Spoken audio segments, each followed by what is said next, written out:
내가 주님이라 부르는 주님, 내가 주님이라 부르는 이 소리가 나의 믿음에서 나오는 것임을 주께서 아시나이다. 이 믿음이 증명이 되고 확증이 되게 해 주시옵소서.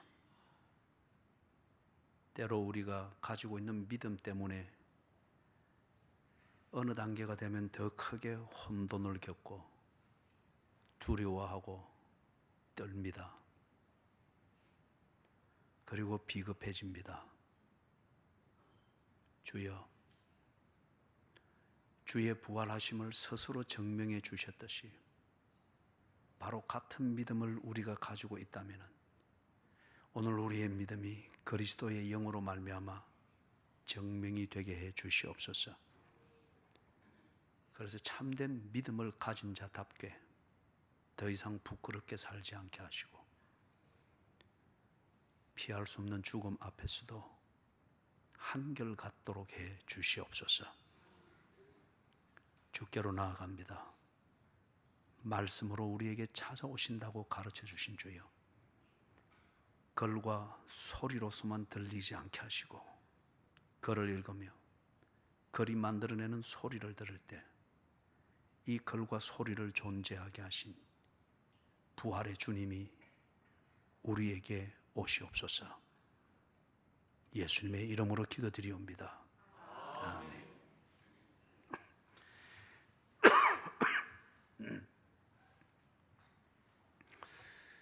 예수님의 부활이 증명이 되었습니다. 그것은 증명되어야만 합니다. 예수님의 부활이라고 하는 이 사실을 포함하는 기독교는 기독교를 따르는 그 일군의 사람들이 나름대로 presuppositional faith, 자기들 나름대로 이게 있어야만이 종교가 성립되고 자신들의 믿음이 성립된다고 여기는 논리적 전제를 가지고서 그 안에서 끼워 맞춰 나가고 또 분위기를 만들면서 언제나 동기부여를 해서 유지하는 그런 종교가 아닙니다. 기독교는 증명되어진 진리입니다. 그렇기 때문에 어떤 논리로 무너뜨리려고 예수님 이후 2010년, 17년 동안 그렇게 줄기차게 논리적 공격을 해왔고 추상적 공격과 분위기의 공격과 문화적 측면에서 공격을 해왔지만은 이게 더덕더덕 상처는 입었으나 기독교는 더욱더 그러면 그럴수록 겨자씨가 자라듯 그 본질대로 자라왔습니다. 왜냐하면 그것은 증명되어진 진리였기 때문에 그렇습니다. 증명되어진 진리, 실체이기 때문에 어떤 것으로도 기독교의 실체보다 더 강하고 지배할 수 있는 그 힘이 존재하지 않는 이상 기독교를 무너뜨릴 수 있는 어떤 것도 없습니다. 논리로서 실체를 피곤하게 만들 수는 있지만은 논리와 이론을 가지고 실체를 없앨 수는 없습니다. 이게 기독교입니다. 그래서 기독교의 절정인 예수의 부활, 이것은 예수님의 죽음, 그 다음에 당연히 있어야 될 시나리오로 만들어진 해석이 아닙니다. 증명되어진 사건이고 증명되어진 진리입니다. 그래서 오늘은 왜 예수님이 제자들을 보고 갈릴리로 가라고 하셨나? 그리고 다음 주일은 살아있는 자를 왜 죽은 자 가운데서 찾느냐? 증명되어진 이 부활을 그렇게 해서 구체적으로 살펴보기를 원합니다.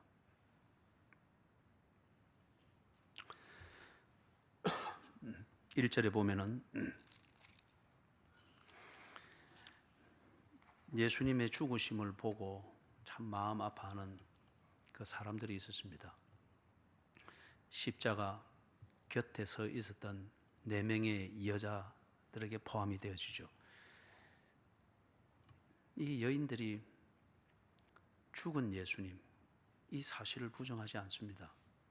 그러나 죽었다고 인정해서 자신의 감정과 기억에서 예수님을 지워버리고 싶은 마음도 없고 그럴 용기도 나지 않습니다. 그러기에는 그들이 예수님을 나름대로 너무 신뢰했고 너무 사랑했고 너무 의지했습니다. 이 여인들에게 있어서 예수님은 그들의 인생이었고 즐거움이었고 희망이었습니다. 그러나 예수님을 그렇게 많이 알지는 못했습니다. 아는 만큼의 근거에서 그저 예수님이 좋았습니다. 그리고 그렇게 의지가 되었습니다. 그게 무슨 의미고 무슨 소리인지는 몰랐지만은 예수를 믿어야 된다. 자기 십자가를 지고 나를 쫓을 것이니라. 그게 구체적으로 무슨 의미인지는 몰랐지만은 그냥 예수님이 하시는 말씀이니까 그냥 그대로 해보려고 했습니다. 그게 무슨 말인지는 모르지만 예수님이 죽었습니다. 그 사실을 부정하는 건 아니지만은 죽었다고 인정하기가 싫습니다. 그래서 이 여인들이 추억 속의 예수, 기억 속의 예수, 예수를 향한 자신들의 정서 속에 예수님을 언제나 중심에 두고 싶은 겁니다. 그리고 그들의 입장에서는 예수님은 죽고 없지만은 예수님이 있는 것처럼 그렇게 살고 싶은 거예요. 그래서 무덤을 떠나지를 못합니다. 그리고 무덤에 가는 이유는 그 예수님을 보고 싶은 마음입니다. 그래서 시신을 만지며 유대인의 풍습을 따라서 향료를 넣고 그 시신을 다시 그렇게 만지는 것. 우리나라의 삼오 이 풍습처럼 말이에요. 그런데 예수님을 간절히 보고 싶어 합니다. 여기서 우리가 볼 수 있는 게 이 여인들이 예수님에 대해서 순수한 마음을 가졌습니다. 순수한 마음을 가졌습니다. 그러나 예수님이 죽었다는 이 사실, 그 이상의 것은 예수에 대해서 모릅니다. 예수님이 살아계실 때 당신의 죽음을 예고하셨고 그 이후에 어떤 일이 일어날 것이다 하는 것은 예고했지만은 그러나 그것을 이해하고 깨닫기에는 너무 무지했습니다. 순수했습니다. 그러나 예수님을 아는 건 눈에 보이고 감각적으로 경험되어지는 그것만큼이었습니다. 그렇기 때문에 어떤 면에서 예수님이 죽었다는 사실 이 이유에 대해서는 이 여인들은 무지했습니다. 예수님에 대한 순수한 마음을 가졌습니다. 그리고 그 예수님을 죽어도 잊지 못할 그 절개가 있습니다. 반면에 예수님을 그만큼만 알았습니다. 무지했습니다. 그래서 지금 이 여인들이 1절에서의 이렇게 행동하는 모습은 꼭 찬송가 282장에 나오는 그 고백적인 가사, 주께로 거저 갑니다. 주께로 거저 갑니다. I come to the Lord with no plate. 어떤 꾸밈이나 변명이나 주의 시선을 내게로 끌만한 말이나 재주나 신학적 이론이나 큰 업적 이걸 내세워서 주께로 가기에는 내게 아무것도 없는 것을 아는 겁니다. 그러나 주님을 너무 사랑합니다. 그래서 주께로 거저 갑니다. 이 모습이 지금 1절의 이 여인들의 모습입니다. 여러분, 마음이 청결한 자는 복이 있나니 저희가 하나님을 볼 것이라고 했습니다. 하나님을 얼마만큼 아느냐, 이 양을 가지고 하나님이 만나줄 것인가 아닐 것인가 이걸 측량하는 게 아니었습니다. 하나님을 얼마만큼 알며 그 깊이가 어느 정도 되느냐 하는 그 하나님에 관한 지식은 하나님께로 가는 우리의 길을 바로 잡도록 만드는 등이고 빛이죠. 궁극적으로 그 길은 하나님이 만드시고 이끌어 주십니다. 마음이 청결하니 지식으로도 볼 수 없는 이 여인들이 무지했으나 지식이 없기 때문에 길을 보지 못하는 것이 아니고 하나님이 보여주셨습니다. 하나님에 대하여 순수한 마음, 정말 하나님을 찾는 마음, 그리고 하나님을 내 중심에 두고자 하는 마음, 죽어도 잊을 수 없는 그 하나님과의 관계에 대한 신뢰, 이게 있을 때 하나님께서 무지함의 한계를 뛰어넘어서 그 순수한 마음을 실체로 이끄시더라는 겁니다. 그게 2절, 3절에 나오는 하나님의 일하심 그 모습입니다. 놀라운 일이 일어났습니다. 이 여인들의 상상을 초월하는 일이 일어났습니다. 이 여인들이 예수님에 대해서 보인 것은 그저 어떤 면에서는 여인의 감수성, 모성애 이런 작용에 의해서 만들어지는 그 순수한 마음, 예수님께 보여드리는 것, 이게 예수님이 생전에 사람들에게 가르치던 그 기적, 오병이어의 사건이 있죠. 아주 서민이 먹는 아주 일상적인 식사입니다. 유대인들의 주식인 떡 5개, 보리떡 5개, 빵이라 해야 되겠죠. 케밥 만들 때 싸는 거, 그리고 생선 2마리. 이걸 예수님이 받으셔서 크게 축복했습니다. 이 여인들이 주님 앞에 가지고 있는 무지함 때문에 빛나지는 않으나 그러나 주님을 향한 그 순수한 마음, 청결한 마음, 이걸 예수님이 받으셨습니다. 그리고 하나님께서 무지함의 한계를 뛰어넘어서 그들이 그렇게 오매불망 찾는 예수를 만나고 아는 그 길을 열어주셨습니다. 그게 2절, 3절에 나오는 이 기적과 같은 사건입니다. 우리가 예수님을 알게 되는 것, 그래서 궁극적으로 예수님을 믿게 되는 것은 우리의 의지나 치성으로가 아닙니다. 순수하고 깨끗한 마음은 가질 수 있을지 모르나 이것으로 예수를 알아지는 것은 아닙니다. 그것을 하나님이 오병이어처럼 귀하게 여겨서 받아주시는 것이죠. 그리고 하나님이 그 길을 열어줍니다. 이걸 보고 우리는 계시라고 합니다. 하나님의 이 계시적인 개입으로 말미암아서 여인들뿐만 아니라 오늘 우리도 그렇습니다. 예수님을 알게 됩니다. 하나님의 이 계시적 개입과 이런 사건을 통하여서 예수님의 존재를 알게 되어지고 예수님을 만나게 됩니다. 거기에 더하여서 하나님의 존재와 하나님의 은혜를 깨닫고 알게 됩니다.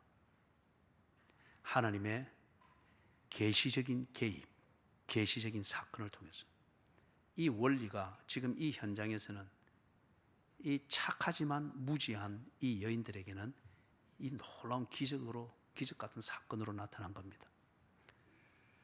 유대인들의 풍습은 그들의 무덤은 바위 틈새든지 아니면은 굴을 만들어서 시신을 넣고 그 앞에 큰 돌로 막아 놓습니다. 그런데 예수님의 이 시신은 워낙에 지금 스캔들이 있고 루머가 만연하기 때문에 여기에 어떤 조작이나 음모가 만들어질 수 없도록 하기 위해서 당국자들이 엄청나게 큰 돌로 막아놨습니다. 사람이 움직일 수 없는 돌로. 그런데 이게 지금 누구도 손대지 않는데 저들로 굴러 없어졌습니다. 큰 지진이 나며 주의 천사가 하늘로부터 내려와 돌을 굴려내고 그 위에 앉았는데, 그리고 그 모습이 3절에 그 형상이 번개같고 그곳은 눈같이 휘더라. 기적이라 하기에는 너무 엄청납니다. 그런데 하나님께서 자기를 찾는 자들에게 당신을 나타내고 자기를 구하는 자들에게 당신을 깨닫게 하고 만나도록 하기 위해서 하나님께서는 어떤 일도 하실 수가 있습니다. 우리는 그걸 보고 기적이라고 하고 하나님을 알게 되는 이 목적이 있기 때문에 이걸 가르쳐서 우리는 계시라고 그럽니다. 사랑하는 여러분,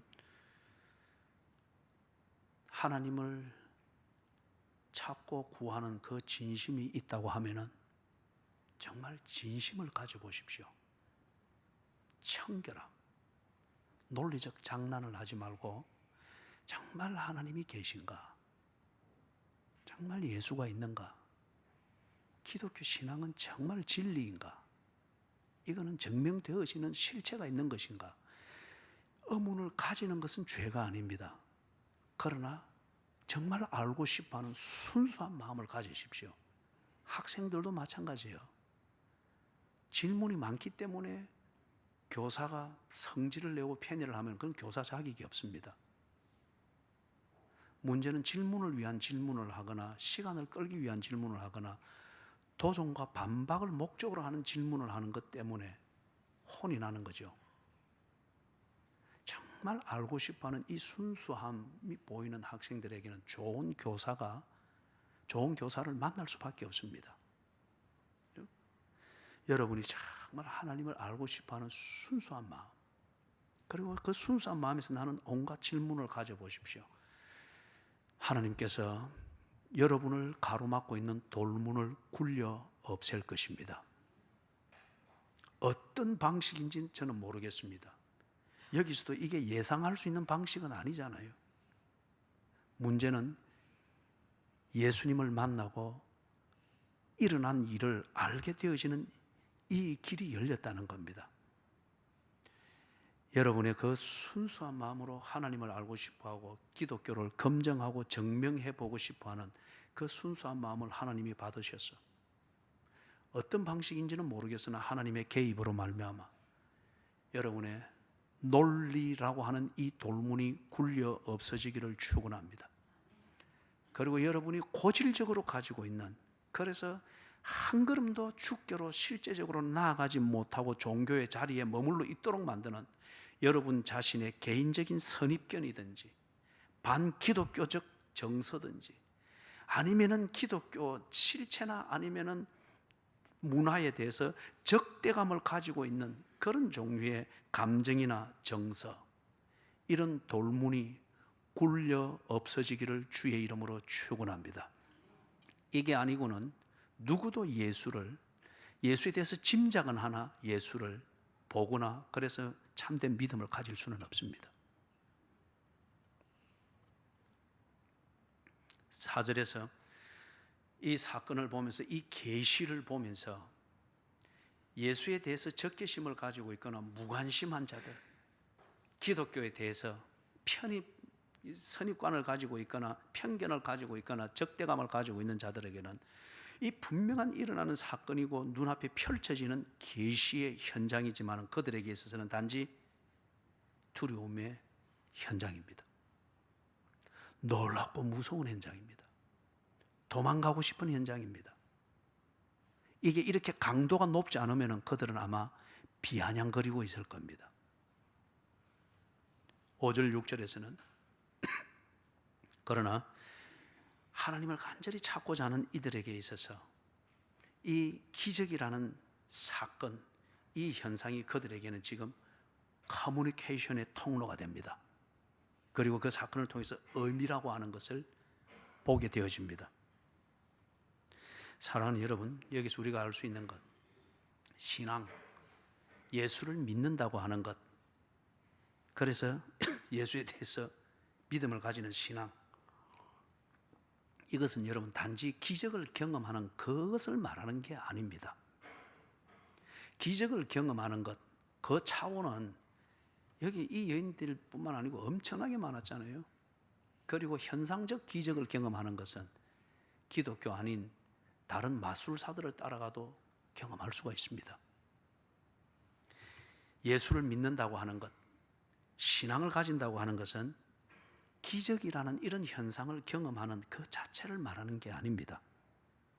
또는 종교적 신비감에 항상 젖어 있을 수 있도록 나를 관리하고 그런 동기부여로서 나를 자꾸 몰아가는 것, 그래서 종교적 신비감에 도취되어 있도록 나를 관리하는 것, 이게 신앙을 말하는 게 아닙니다.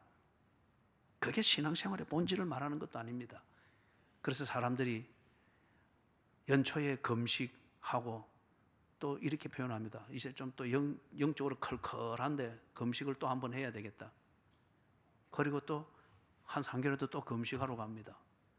그리고 또 어떤 때는 이것으로는 양이 안 찬다.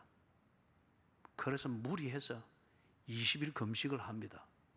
그런데 그의 사는 모습이나 신앙생활이라는 내용을 볼 때 굶어서 자기 자신을 들여다보는 마음 수련한 것, 그거 외에는 아무 의미가 없어요.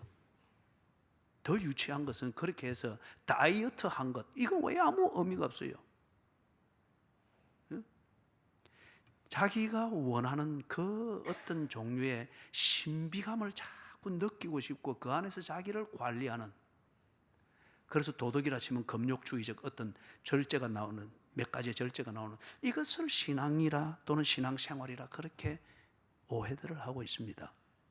그게 신앙의 본질이 아닙니다. 또는 신앙은 주관적인 종교심이 아닙니다. 자신의 행편과 자기의 기준을 가지고서, 그래서 자꾸 그 어떤 신의 개념을 가지면서 또 그런 분위기에 생활의 패턴을 만들어 가려고 하는, 그거는 주관적인 종교심, 그게 신앙을 말하는 게 아닙니다. 오늘 이 세 번째 이런 것 때문에 한국 교회가 얼마나 경망스럽고 손가락질 당하고 귀신보다 못한 예수라고 하는 이런 식으로 오해를 받고 욕을 듣고 있단 말이에요. 신앙은 무덤 앞에 막혔던 돌이 굴러지고 거기에 천사의 형상을 한 이런 놀라운 일을 보면서 와 하고 그 여운을 간직하면서 뭔가를 하려고 자꾸 무덤 주변을 빙빙 돌고, 그게 신앙이 아니고 신앙생활이 아닙니다. 그건 하나의 동기부여일 수 있습니다. 5절 6절을 보니까 이 놀라운 경험이 있고 신비한 지금 현상이 일어나면서 예수님을 잃었다는 슬픔에 짓눌린 이것을 한꺼번에 잊을 정도로 신비감에 확 휩싸였습니다. 그래서 어떻게 된 것이지? 자신의 주관은 혼돈을 겪고 있으면서 경이로움에 빠져 있습니다. 이때에 무엇입니까? 말씀이 있습니다. 교제가 있습니다. 상대방의 존재가 보입니다. 왜 이 일이 있으며, 왜 네가 이 가운데 있으며 네가 지금 왜 이 일을 경험하게 되는가 하는 그 의미가 전달이 되어지고, 이 의미를 새기는, 이게 지금 진행이 되고 있습니다. 이게 신앙생활입니다. 신비한 경험, 기적을 경험하고 신비감 속에서 나의 선입관과 적대감을 잠시 잊게 만드는 사건이 일어나고, 그리고 이것이 어떤 일인가 싶어서 주관적 혼돈이나 고민에 빠질 수 있습니다. 그러나 거기에 멈춰버려서 그것만을 관리하고 할 때는 종교적 동기부여는 돼서나 더 이상 의미는 없습니다. 그런데 거기서 그걸 통하여서 전개되어지고 있는 다음의 일을 보게 되어지고, 그것이 어떤 의미인가를 알게 되어지고, 그래서 내가 하나님에 대하여서, 하나님을 향해서 무엇을 해야 되는가, 다음 걸음을 어떻게 뛰어야 되는가를 생각하게 되어지고 알게 되어지고 그 걸음으로 옮겨가게 되어지는, 이게 되어지니 신앙생활이 되는 거예요. 그게 신앙입니다. 7절에서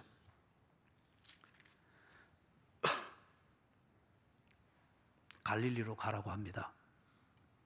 갈릴리로 가라. 왜 갈릴리로 가라고 할까요?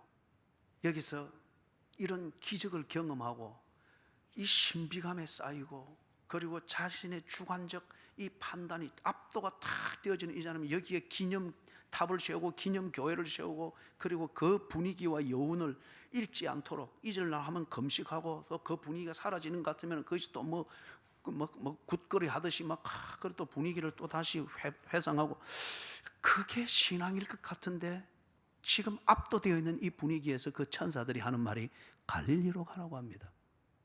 예수님이 죽은 자리가 여기고 시신이 묻혔던 자리가 여기고 그것으로 인해서 놀라운 기적이 일어난 자리가 지금 여기인데 천사들이 그들에게 하는 말이 갈릴리로 가라. 왜 갈릴리로 가야 할까요? 지금 예수님이 부활하셨다고 하는 이 추측과 그리고 이런 심정적 결론을 내리기에 충분한 증거들은 있습니다. 빈 무덤이 있죠. 천사들이 있죠. 그 천사들이 지금 증거를 해주고 있습니다. 이런저런 해서 프루프, 예수님이 부활하셨다라고 단정적으로 결론을 내릴 만한 이것이 합리적인 결론이라고 인정할 만한 그런 설득력 있는 증거들은 지금 있습니다. 그러나 문제는 아직 증명은 되지 않았습니다.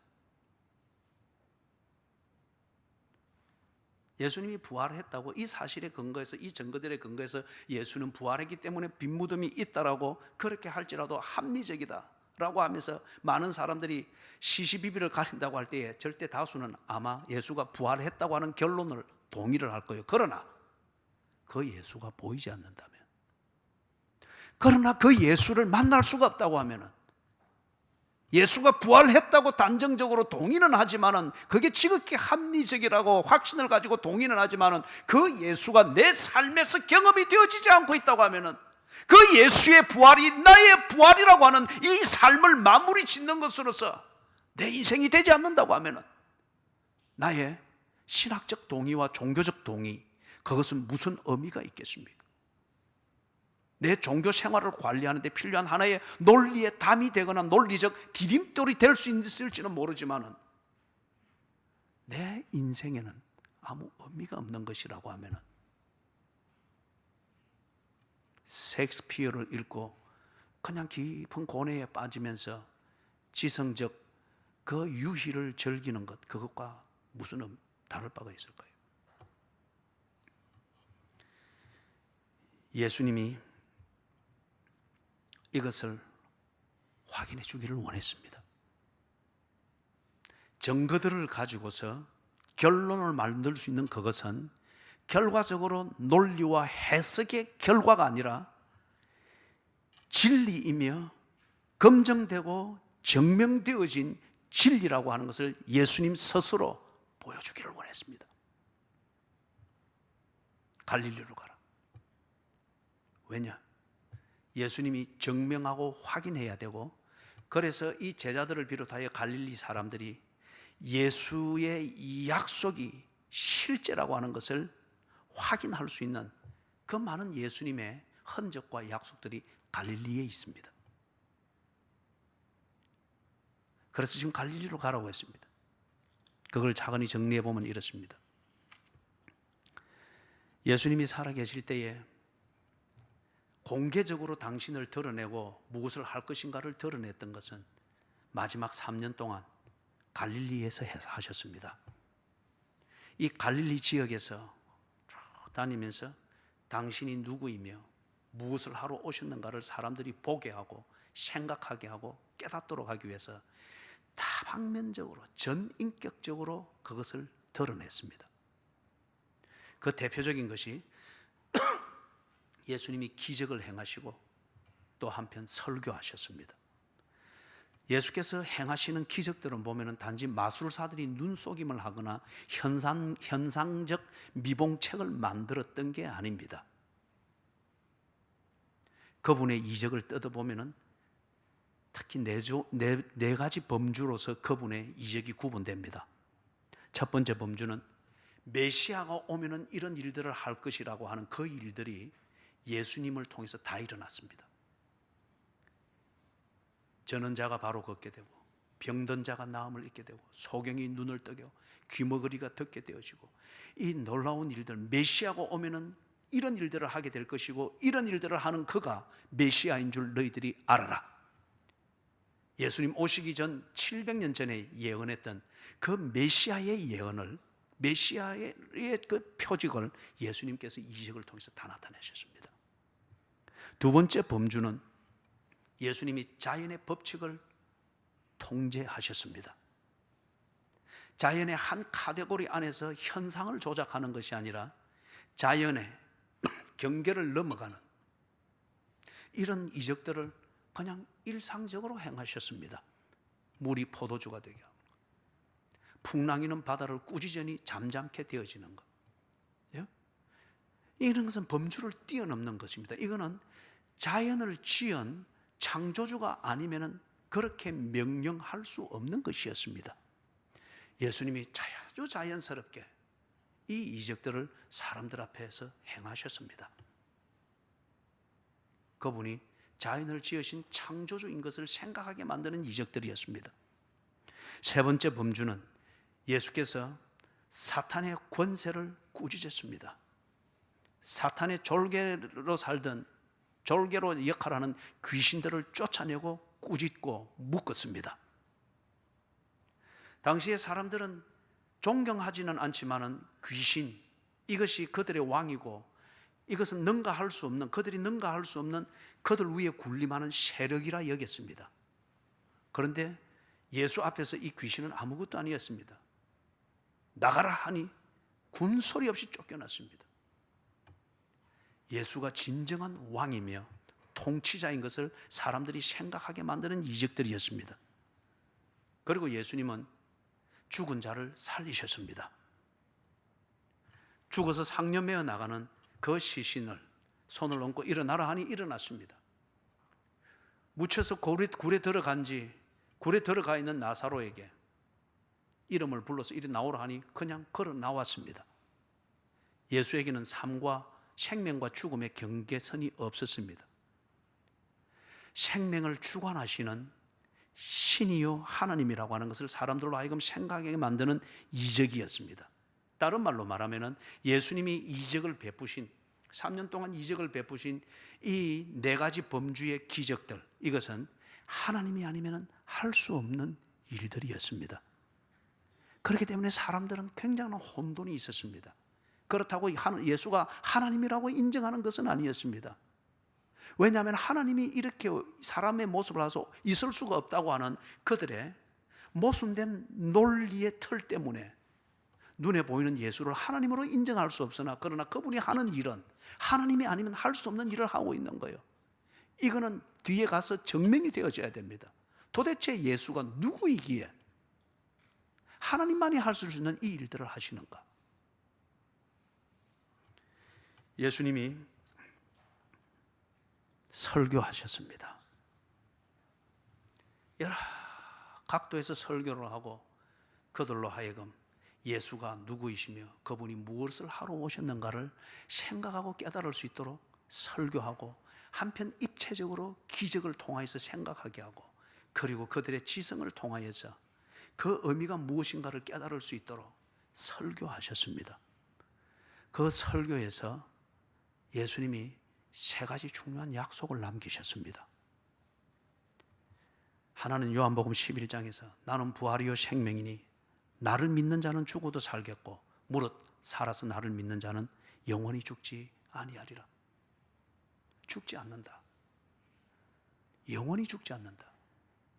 지금 현실인데 이 3차원의 세계 안에서 살고 있는 이 물리학적 존재인데, 이 물리학적 존재가 영원히 산다니, 영원히 산다니. 그들은 놀라운 얘기를 들었으나 이해가 되어지지 않고 깨달아지지 않기 때문에 이게 그들에게 큰 감동은 되지 않았습니다. 두 번째, 예수님이 한 약속, 그래서 그들에게는 여전히 궁금증으로서 논리적으로나 아니면은 실존적으로 검증이 되고 증명이 되어져야 될 예수님의 설교가 있습니다. 마태복음 16장 21절에서 첫 번째 예수님이 자신의 죽음을 예고했죠. 고난을 받고 죽임을 당하고 제3일에 살아나야 하리라. 고난을 받고 죽는다고 하는 말씀도 의아하지만은 더 의아스러운 것은 그런 다음 3일 뒤에 살아날 것이라고 합니다. 이걸 예수님이 3번이나 설교하셨어요. 이것을 들었던 특별히 제자들은 예수님이 죽는다고 하는 것에 대해서 그 설교를 듣고 실망을 금할 수가 없었습니다. 3일에 살아나야 하리라. 이거는 너무 생각 밖의 얘기고 너무 엉뚱한 얘기 때문에 그들에게서는 어쩌면 잊혀진지 모릅니다. 증명이 되어져야 될 예수님의 설교입니다. 세 번째 예를 더 들 수 있는 것은 이어서 마태복음 16장 28절에서 여기 서 있는 사람 중에 죽기 전에 인자가 그 왕권을 가지고 오는 것을 볼 자들도 있느니라. 죽는다고 하신 예수, 그리고 죽으시는 예수, 그 죽은 예수가 3일에 살아난다고 하는 것도 감각이 없지만은 여기 서 있는 자 중에 지금 이 말을 듣고 있는 이 사람들 중에서 예수가 왕권을 가지고 오는 것을 볼 자들도 있느니라.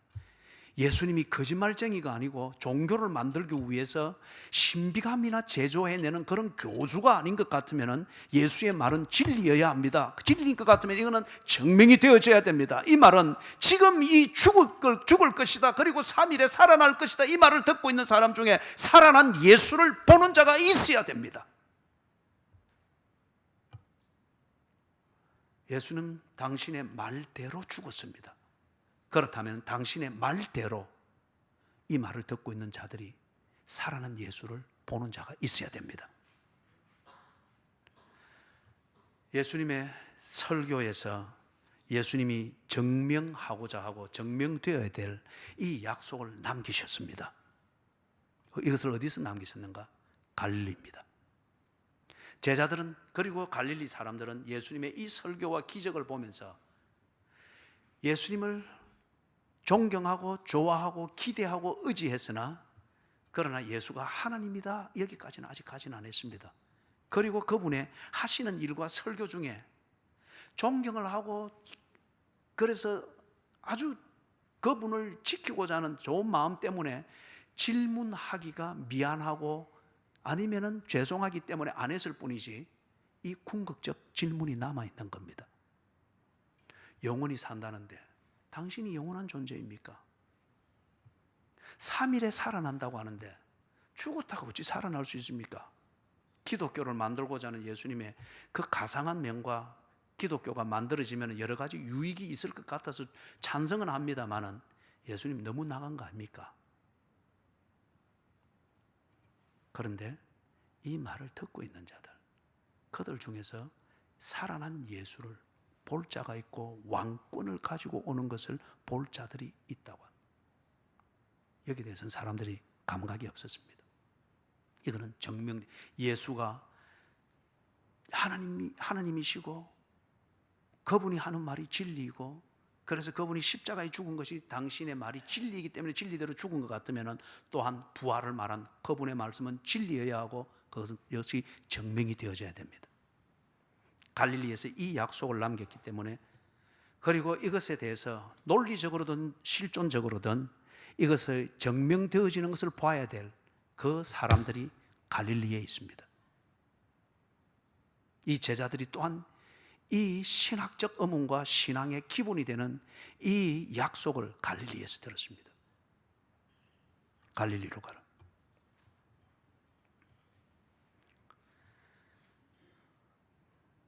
예를 들면 예수님의 12제자들, 이제는 한 명 가고 없죠. 11제자들. 이들이 갈릴리에서 이런 설교를 듣고 이런 기적을 행하는 예수님을 볼 때 흥분하고 이런 게 있었지만, 그러나 안정이 되고 난 데는 언제나 이게 있습니다. 예수님이 정말 하나님인가? 그런데 어째 하나님이 사람이 되어 있나? 모순입니다. 예수가 구원한다? 그럼 그 구원은 영원한 생명인가? 그 영원한 생명은 무엇인가? 영원히 산다. 나는 죽을 것인데, 그럼 죽음 이후에 영원히 사는 것, 그건 어떤 것이? 예수님이 하는 말과 그분이 보여주는 그 내용, 기적의 내용들이 흥분을 주고 다음에 뭔가를 기대하게 만드는 동기부여는 되는지 모르지만, 오히려 그들에게는 정말 궁극적으로 풀리지 않은 이 의문을 남깁니다. 이 의문을 남깁니다. 그래서 그들이 예수의 말씀, 예수의 설교, 예수의 하시는 일, 이것을 듣고 보면서 경험을 하면서 감동은 되고 존경심은 우러나지만은 솔직히 예수가 이해는 되지 않습니다. 받아들여지지 않습니다. 보면서 자신의 주관적 존경심으로 또는 주관적 기대감으로 예수님을 그렇게 인정해 주는 척할 뿐, 그러나 영혼 깊이에서 이 궁극적 질문이 떠나지 않습니다. 그 다음 다른 차원에서 한 군데 더 보십시다. 8절 9절 10절에서 8절 9절 10절에서 이 여인들이 천사의 이 말을 듣고 갈릴리로 가라는 이 말을 제자들에게 전하기 위해서 황급히 흥분과 두려움이 범벅이 된 채 달려가는데 그때 예수님이 나타나셨습니다. 놀라운 경험이지 않습니까? 그러면 이것으로 다 증명된 거지 않겠어요? 이 여인들이 바로 이 현장에서 천사들이 말하던 그 당사자인 부활한 예수를 만났습니다. 놀라운 사건입니다. 그럼 이것으로 증명된 거지 않겠어요? 그런데 예수님의 말씀이 우리를 더욱더 생각하게 만듭니다. 이 여인들을 보고 여전히 갈릴리로 가라고 합니다. 이 의미가 무엇일까요? 깊이 생각을 해보았습니다. 사랑하는 여러분, 앞에서 신앙의 본질에 대해서 정리를 했던 것처럼 신앙은 기적적인 사건을 경험하는 그 자체가 아닙니다. 또는 그런 것을 경험을 하는 것을 통해서 만들어진 신비감의 안에서 내 자신을 관리하고 유지하려고 하는 그런 종교적 몸부림이 신앙생활의 본질이 아닙니다. 지금 이 여인들이 놀랍고 두려움으로 천사들을 통해서 계시를 듣고 깨닫는 걸 통해서 놀라움과 한편 두려움의 범벅에서 쫓아가는데 이때 떡 부활하신 예수님을 만났습니다. 사건입니다. 놀라운 사건입니다. 삶으로서 예수님과 교제할 수 있는 여지가 없는 지금 이 사건입니다. 이 사건으로서 증명된 것으로 치부하기에는 너무 위험합니다.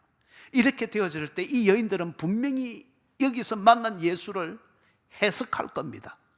그리고 그들의 해석을 가지고서 부활을 말할 것입니다. 그렇다고 하면 증거되어지는 부활은 한 여인이 경험한 것에 대한 그들의 해석이 부활의 실체가 되는 것입니다. 이렇게 되는 것 같으면 이때로부터 지금까지 2017년이 지나도록 부활의 실체는 우리에게 증거되지 아니했을 것입니다. 오늘날 불교 철학의 그 정수가 석가모니가 미루나무 아래에서 터득했다고 하는 그 철학적 덕도가 오늘날 그대로 증거되어지는 것이 아니듯이 멀리 갈 필요도 없이 대성불교, 소성불교, 호국불교, 행복불교 시대를 따라서 변천해 가는 것이 불교 철학입니다. 그건 말 그대로 철학입니다. 만약에 이 사건 이것으로서 부활이 증명된 것으로 전부 치부하는 것 같으면 오늘날 기독교에는 부활이라고 하는 이 실체와 진리가 우리에게 없을 것입니다.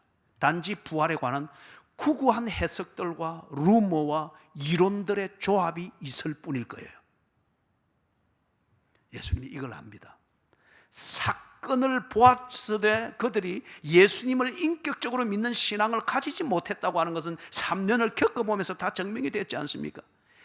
이렇게 미완성으로 예수님이 자기 백성들을 둘 리가 없습니다. 이런 미완성의 분위기를 띄우되 분위기는 있으되 아름답다고 느끼도록 만들되 논지가 뭐지 결론이 뭐지 그렇게 혼돈을 일으키는 미완성 교향곡 하나 만들고자 예수님이 온 게 아닙니다. 그래서 이 여인들에게 갈릴리로 가라. 네가 지금 사건으로서 예수를 경험하고 있는데 이 사건을 통해서 네게 흥분이 만들어지고 그 흥분을 가지고 뭔가 의미를 만들려고 네 주관적 해석을 하게 되어지고 그럴 때에 주관적 종교에 빠지게 되어진다. 아전 인수에 의해서 주관적 종교에 빠지게 되는 거죠. 성령의 역사하심과 경험을 할 수 있습니다. 특별한 헌신과 구도의 그 시간과 사건을 통해서 특별한 종교적 체험을 할 수 있습니다. 그러나 대개의 사람들은 그것뿐입니다. 그 체험에 대한 흥분과 그것에 대한 나름대로 아전 인수식의 해석을 부여해가지고 그것이 신앙의 정수인 것처럼 그렇게 똘똘 가다 보니까 오만한 자가 되는 거예요. 누구도 건드릴 수 없고 성경과도 대화가 안 되는 악인의 꾀를 쫓는 자신의 종교 그것밖에 안 되는 거예요. 사건은 의미를 깨닫기 위해서 의미로 다가가도록 만드는 동기부여입니다. 이정표입니다. 그래서 예수님이 이들을 이대로 두지 아니하고 예수를 사건으로 경험한 이 단계에서 예수님을 의미로 깨달을 수 있도록, 약속의 성취로서의 예수를 알고 만나고 깨달을 수 있도록, 약속이 남아있고 증명되어져야 될 예수의 설교가 남아있는, 이전의 경험에서나 여전히 궁금증과 혼동과 주관적 해석적 결론으로 자기를 관리하는 그런 껍데기로만 머물러 있는 예수의 약속이 있는 그곳으로 가라. 갈릴리로 가라.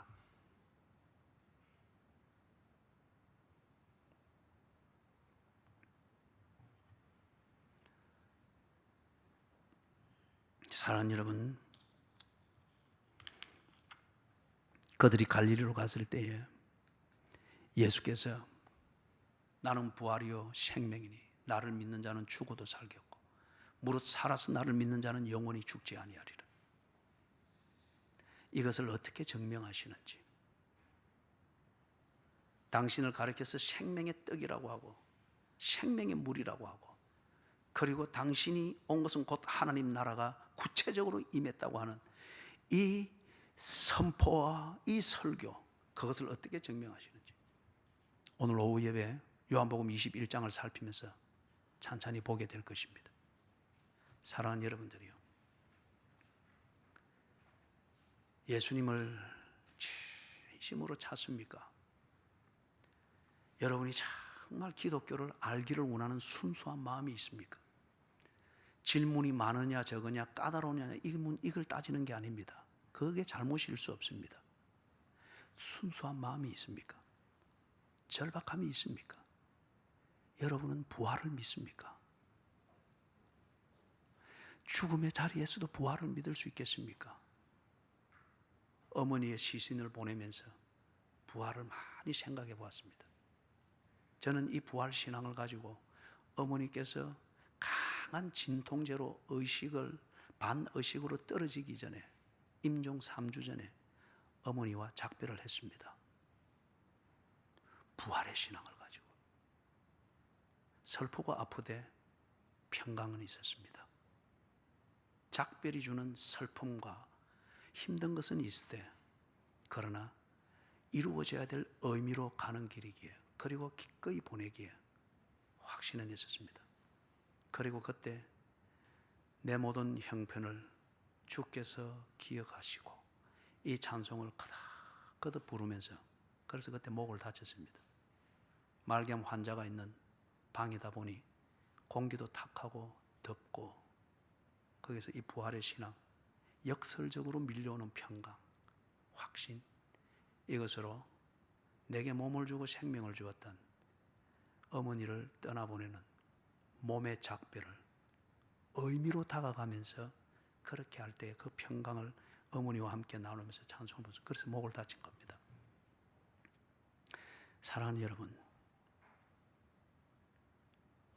부활은 단순한 사건이 아니고 사건을 통해서 우리에게 검증되고 증명되어진 의미입니다. 실체입니다. 여러분이 정말 기독교를 알고 싶어하고 거기에 더하여서 부활하신 예수님을 정말 만나고, 그래서 부활이라고 하는 이것을 증명하기를 원하는 것 같으면 여러분의 갈릴리로 가십시오. 여러분의 갈릴리. 여러분이 주님을 만나던 그 자리가 있을 겁니다. 여러분께서 예수에 대해서 궁금증을 가지며 정말 예수님에 대하여 존경하는 마음과 의지하는 마음은 있으되, 마지막 궁극적 질문, 정말 예수가 하나님입니까? 하나님은 정말 존재하는가? 영혼이라고 하는 것은 있는가? 그것에 대해서 궁극적 질문을 가지고 있다면 그 질문을 만들었던 예수님을 만난 그 자리, 그 자리로 가십시오. 여러분의 인생에서 그 시점이 있을 겁니다.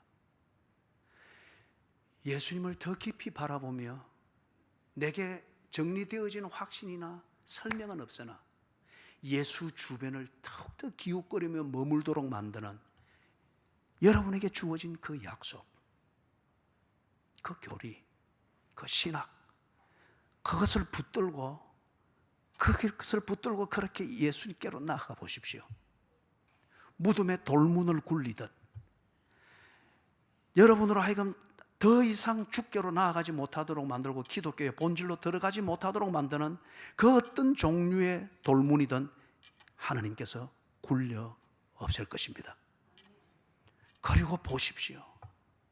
정말 예수가 있는지 없는지, 정말 기독교는 한 종교적 광란자가 만든 종교인지 아니면은 진리인지 보게 될 겁니다. 정말 부활은 기독교의 분위기를 위해서 만든 절묘한 논리인지 아니면은 절묘한 신비감인지 아니면은 부활한 예수가 계시기 때문에 부활을 말하고 있는 건지 보게 될 겁니다. 한 말씀으로 결론을 맺습니다. 2000년 전에 갈릴리에서 예수에 대해서 궁극적 의문을 가지고 있었던 이 사람들이 죽었던 예수님이 살아서 갈릴리에 와가지고 예수님을 만나고 예수님과 대화를 하면서 거기서 진지하게 나의 주이시며 나의 하나님이십니다 라고 그렇게 고백하며 예수님과 진짜 만남이 이루어졌다고 하면은 오늘 내가 바로 예수님을 나의 주, 나의 하나님으로 믿고 기꺼이 온 마음과 힘과 존경을 다해서 임종을 맞이하는 어머니와 하늘의 평강으로 작별을 할 수 있다고 하면 2000년 전에 증명하신 예수님은 오늘 내게 있어서도 당신의 부활을 증명하신 것입니다. 여러분의 갈릴리로 돌아가십시오. 예수를 믿었던 자리, 예수님에 대해서 기도 제목을 가졌던 자리, 예수를 더 알고 싶었던 그 깨달음을 가졌던 여러분의 그 신앙의 자리, 예배의 자리, 기도의 자리, 성경의 자리, 신앙생활의 자리, 거기에 가서 예수를 기다리십시오. 그래서 처소가 예비되면 내가 다시 오리라 했던 예수님이 다시 오실 것입니다. 등불 밝히고 오는 신랑을 기다리라 말씀하시던 그 예수님이 등불을 밝히 들고 기다리는 그 자리, 그 사람에게로 예수님, 부활하신 예수님은 오실 것입니다. 그래서 당신의 부활이 사실이요 사건이요 진리인 것을 증명하실 것입니다. 그래서 부활의 신앙으로 어떤 상황에서도, 그리고 이 생을 마감하는 요단강 바로 그 앞에서도 담담히 살아야 될 삶을 살고 그리고 가야 될 길을 가는 그 과정이 요단강을 폴짝 뛰어넘는 것이다, 그렇게 알고 평상시와 다를 바 없이 그 믿음대로 살아가는 부활신앙을 가지고 있는 예수의 사람들 되기를 주의 이름으로 축원합니다. 아멘. 자리에 일어나셔서 480장